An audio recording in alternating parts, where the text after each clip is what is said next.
Shalom, shalom peuple de Dieu, c'est votre frère Jonathan Kiyani. Je suis le prédicateur de la bonne nouvelle de Dieu. Il y a un thème très important pour tout le monde. Bien aimé, le Bananzambe, yango ezali bomoi, le Bananzambe nde yango ezali nzela. Na pasi na bango, babela ki Yahweh, pe Yahweh tindaki liloba, pe liloba Yahweh kangola ki bango. Thème na biso ya mokona lelo ezali vaincre le complot satanique. Et aux alamalamu to sambela nzambe pona matière ya mokona lelo. Papa to péché merci. Au commencement était la parole était avec Dieu et la parole était Dieu. T'as ainsi la foi vient de ce qu'on entend et ce qu'on entend avec ta parole. Papa te abiso na kombo na Yesu Masia. Nyonso nzambe te oyo kobundisa mateya oyo to silisi ya nguya dans le nom de Jésus-Christ de Nazareth qui est le véritable Dieu que j'ai ainsi prié. Amen. Bandeko complot les alliés entreprises en préparation formés secrètement entre deux ou plusieurs personnes contre un intérêt d'une autre personne. Bato ba sangani, bato ba saili kita pona kobundisa bolamu ya moto moko. Bien aimé, militaire ou ebimi pona tolonga ba complot nyonso ya Satana. Mwana nzambe siko zali na mosala na commerce na église yeba ete bato mabe spe Satana akoluka toujours kobundisa vie na yo. Bible lobi nzambe ba j'ai vu Satan tomber du ciel comme un éclair animé d'une grande colère bien-aimé. Le diable c'est un lion rugissant qui rôde tout autour de nous en cherchant qui va dévorer. Bien-aimé, ba complot ya Satana et kozalaka toujours wana pona kobundisa vie ya bana nzambe. Car le diable est fort en conspiration et en cabale. Mais bien aimé, le complot est formé contre nous parce que nous devons savoir que nous sommes les enfants de Dieu. Jamais un enfant du diable, jamais un enfant de la magie, jamais un enfant de l'occultisme peut être combattu par l'occultisme. Bible lobby, un royaume n'est pas divisé contre lui-même. Ba complot eza pona biso bana nzambe, mais ba complot yango euti pa ya Satana. Nous sommes les enfants de Dieu. Bitumba eza normal na vie na biso. Esengeli ba sela biso makita. Mwana nzambe so yokutana na mabakute na vie, so yokutana na Satana te, se kotambola na nzela moko. Mais malamu eza ete malgré ba complot kozala, malgré mikakatano, malgré bitumba, nzambe ola kokangola yo.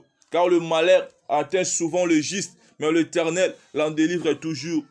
Tokotanga maloba nzambe na mokanda Genèse chapitre 37 verset 15 jusqu'à 20e verset. Lisolo tango mingi, bate ongo be mingi, mais yokani nzambe linga loba lo mokona lelo à travers lisolo oyo. Je lis au nom de Jésus. Un homme les racontera comme il errait dans le champ. Il les questionna en disant: que cherches-tu? Joseph répondit: je cherche mes frères, dis-moi, je te prie, où ils font paître leurs troupeaux. Et l'homme dit: ils sont partis d'ici, car je les ai entendus dire: allons à Dothan. Joseph alla après ce frère et il les trouva à Dothan. Ils le virent de loin, et avant qu'il soit près d'eux, ils complotèrent de le faire mourir.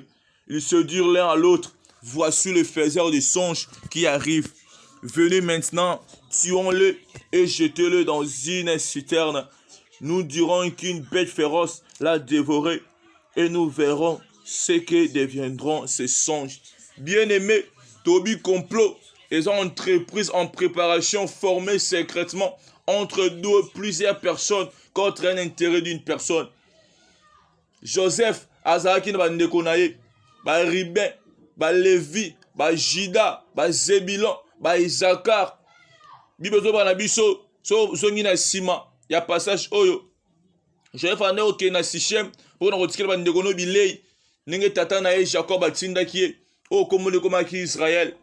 Mais bien aimé, tanga na Sichem bazate amoni moto mo ande ko sala bilanga. moto alibi na bango a bazali lisusu te mais na oke bango bakende d'autant pe Joseph alandi bango kuna na bolingo azalaki na mpona bayaya na ye tala moleki ya malamu tala mwana ya malamu bien aimé mesengeli oyeba ete bakomplot ya satana etalaki motema malamu ya moto te okoki kolinga bato mokoki kozala bien na bato yango koampeshe te satana asala bakomplot mpo na yo bakosala bakomplot mpo na yo pamba toza mwana na nzambe yango mpe olobaki bokamwa te ntango bakoyina bino mpo na nga Joseph asali eloko te Joseph afingi bayaya te apimeli bayaya eloko te kutu ake korendre bayaya service mais bayaya oyo bakomi kokomplote contre vie ya Joseph en disant na mosika toboma ye bamilobeli moko na moninga toboma ye totala soki bandoto ne kokoma nini bien aimé baoluka baboma yo mpo oza na avenir moko meilleur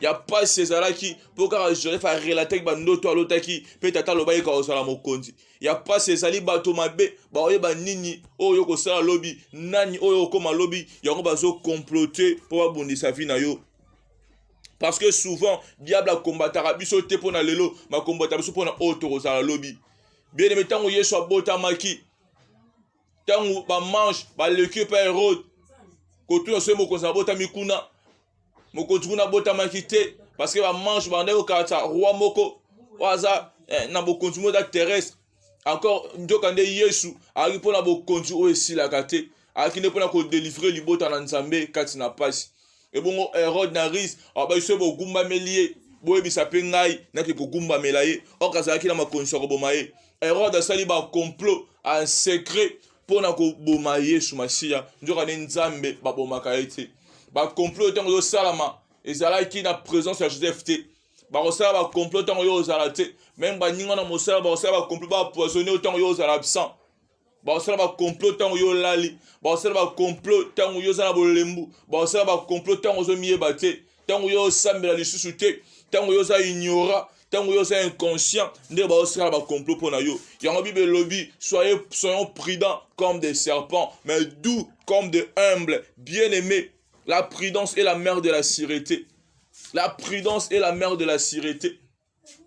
Soyons très prudents contre le complot satanique. Bien-aimés, pour vaincre le complot satanique, la première des choses, nous devons avoir Jésus. Une personne qui a Jésus en lui, qui en Dieu en lui, bien-aimé, va complot Satan et cause à la vie. Car Jésus-Christ, il est la vie. Pour vaincre le complot, tu dois donner ta vie à Jésus. Laisse à Jésus la première place. Wanokomona ato meli poison et aux ane fete pona yo. Ato tamboli kolo ya nyoka, ato tamboli kolo ya koto et ko salo e côté. Babouaka Joseph bien-aimé na libulu. Po shida ba gite totika enan. Ando toko boma e boete. Tobi solo o nenge legaka. Mais malgré ma place Joseph alekaki et empêcha quitter Joseph akoma mokonzi na kati ya Egypte. Tala bazolo ka kobundisa yo. Tala bazolo fomba complot mabe pona yo pour que yo kufa, pour que yo sila, pour que makamune ke liboso te, pour que osuka na nzela. Bien-aimé, lelo telema po longa ba complot ya Satana. Soki o telemite, moto otela pona azate. Soko sambelite, moto sambela pona azate. Na yi pour vaincre le complot satanique. Pour vaincre le complot qui vient du diable, pour vaincre le complot des sorciers, tu dois avoir Jésus-Christ de Nazareth. Ba ina o sala le côté, mais ba ina o kaka. Ba kangisa o ennemi. Ba lingara to évoluer sans pourtant finga bango, sans pourtant sala bango mabe. Bien-aimé, il faut que nous ayons ce moment na yo. Pas mal de ceux qui sont azaté, bien-aimé, ba complot Satan et kolonga yo. Na choqué ko ebisa o ete ceux qui sont azaté ba complot Satan et ko simba vi na yo. Ceux qui sont azaté ba complot Satan et ozana bo konzili ko na vi na yo pamba te yesu azaté. Ceux qui sont azaté nzele ko zalaté. Ceux qui sont azaté bo sole ko zalaté. Ceux qui sont azaté vie ko zalaté pe ba complot ya Satan et ko longa yo. Bien-aimé, pour vaincre le complot satanique, tu dois marcher dans la sanctification. Aussi longtemps on doit marcher dans la sanctification, bah complot à Satan ne aussi longtemps on doit marcher dans bossem, bah complot à Satan ne kolonga yote. Parce que Joseph, malgré bah complot bah tomabe, mandé ko tambola kara na limemia. na ndako même ya Potiphar, moi ça Potiphar a Luka bimanaye, mais Joseph a boya. Peu moi aussi à Joseph, il y a Potiphar plutôt, à cause de Joseph Makambu, a comploté contre Joseph pour Joseph qui est en prison. Bien aimé, tant que baso bundi ça va intérêt na yo, tant que baso bundi ça les bota na yo, tant que baso comploter contre baso sangana, en but toujours à déstabiliser yo, en but à koboma yo. Ce sont les œuvres du diable. Mais en toi, la gloire de Dieu va se voir parce que va complot sur Satan et qu'on l'a vaincu. Et pour vaincre le complot satanique, tu dois avoir une vie de prière, bien aimé. Pourquoi on le met dans la sanctification? Parce que la prière d'un juste a une grande efficacité. Ce qu'on a juste besoin d'un zambé, donc au sambela, libon de nos anangouya makas. Tu dois avoir une vie de prière. Bible lobina 1 Thessaloniciens, chapitre 5, verset 17. Priez sans cesse. Samba la rotikate. Bien aimé, mokona mokolo. Satan a monté la stratégie. Ne na aussi sa vie à bas nzambe. Mokona mokolo. Satan lukaka. Ne na robomayo. Soit rattaqué un accident. A Orlando na pongi. Soit raté na pongi. A luko na reçoine. Soit luko na reçoine. A juyote. A luko na famille. Donc a luko na manière nyos. Soit ka soit okate. Tina mosala Rolanda yo. Soit ka soit ote. A luka il bimenanzela bana. A kolo luka bimenanzela ya mwasi. Yango il faut dans la sage, yango il faut dans la prudent. Pas mbater Satan, arobanda toujours ko comploter contre vie na yo, pose à moi en Nzambe, pose à nelembo ki bon Nzambe. Mais malgré ba complot na ye, aux race ya bato ba kufa ba complot Satan te. Malgré ba complot bandoki, aux race ya bato bandoki ba liaka te. Bato mingi ba bloquer le moment malade à cause ba complot satanique. Bato ba sangal ba ba la saranine, ye ala saranine. Ya kasa lata o le gabato nyos, ya kasa la o le gabato nyos, au moins ba boire que l'inde comme moi si malade, ba ko boire que l'inde comme moi si mpes, ba ko boire que la yembas, ba ko boire que même sida kindo pour que vie à moto kaka ebe ba tala ba résister complot satana. Tala ba résister complot satana. O sala ba ngel le côté. Ceux qui na lati ndengenin, yo la taramaka je somba lata, et ça va tout soit critiquable lo ba lati. Ye ka mutala tarabien, mutunyo za sala za mabe. Ce sont les œuvres du diable. Parce que l'autre abandonne Joseph et un péché qui était riban l'autre, et un péché qui était lévi à l'autre, et un péché qui était jida l'autre. Na place pour l'autre abandonne na ndenga na bango va comme jalouser Joseph pour l'abandonne au ya l'autre qui. Bien on peut faire attention. Parfois il faut être discret. Discernement est une chose très importante. Ne dis pas tout à tout le monde. Ne dis pas ce que tu fais à tout le monde. Parfois il faut faire d'autres choses en cachette, en secret. C'est bien pour ta sécurité. Parce que Joseph a ndoko lo bando tonek muter malam parce que on peut pas dire ko lekelaye pour azanga ki explication ba ya bazala ki wana fait ba encadrer mais ba ya ba sali mabe na ba secréto yeba ba complot na biso utaka libanda te et ko utape na mabota to vandi ba complot se uta musika te et ko même pas ba camarade to zarana bango ba complot biso ko utape musika te et ko utape ka ba to lia kana bango yango ba tamuke ba pire comme pirate ba liana ya bomaye. Ce sont des réalités que nous ne devons jamais ignorer. Ndenge ba ya je va neko compléter physiquement contre Joseph pour pas baby sa vie à Joseph, il y a que spirituellement, il y a aussi des complots qui se font pour toi. Il y a aussi des gens qui se complotent pour ton mal, pour ta destruction.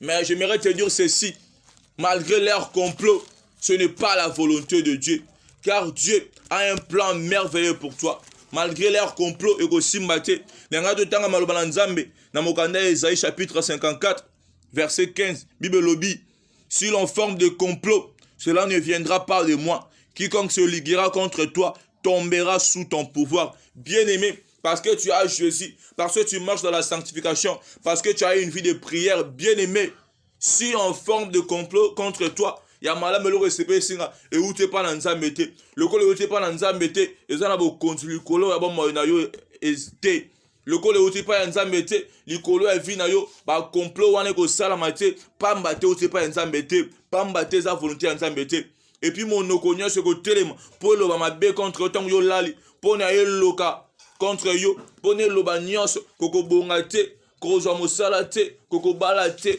kokobota te Bible elobi na biso ekokwea na se ya nguya na yo parce que Bible zoloba je vous ai donné le pouvoir de marcher sur les serpents, sur les scorpions et sur tout pouvoir de l'ennemi. En nous, nous avons un pouvoir infini qui est Jésus-Christ de Nazareth. En nous, nous avons un pouvoir suprême qui est Jésus-Christ de Nazareth. Yango ba complot ya Satan et ko tikala jamais ko za na ngwa likolo ya bana nzambe, ko za na ngwa likolo moto tambo na bosemo. Bien-aimé, toute arme forgée contre toi sera sans effet. Dans Ésaïe chapitre 54 verset du 7.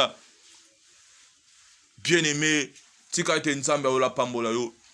Yango na lo sambo, il faut bebisa rapport temelaka ba complot nyonso ya monde des ténèbres pour na vie na yo, pour na mosala na yo, pour na bana, pour na libota na yo. Moso sala eloko te, malinga olungwa musala, alinga yo po kelelaka, alinga ozanga ya kolia, alinga olata mabe, aloba yo lakisaka nini. Bien-aimé, mokili eza ya kobeba. Ya malamu ezali to bebisa misala ya Satana na lo sambo.